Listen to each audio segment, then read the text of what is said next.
Hello everybody, Gabrielle over here once again, and I am out here in Central Park and it has just started raining.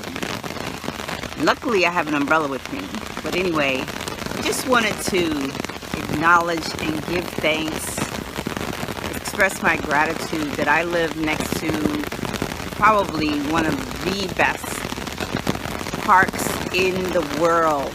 I'm only a half a block away, and when I was a child I was out here all the time, but not until recently when I started listening to Infinite Waters that I really begin to appreciate the gift that nature is and that it has for me and for all of us on the planet. So now I try to make it an effort to come out every day, even when it's raining.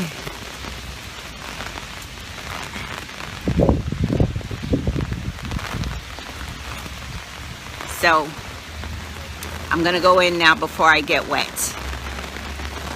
but just wanted to tell you guys that. And also, peace